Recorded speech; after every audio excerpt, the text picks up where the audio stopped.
pala mahal yung pedicure dito. $36. Kasi kumpleto naman pala. Akala ko, linis lang, $36. Okay na okay. Tapos may back massage. Like an ordinary pedicure.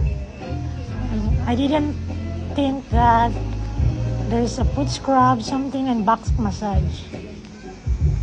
Oh, hot dog. Oh, I can recommend this. Grabe pala yung service nila dito. Hindi ka lugi.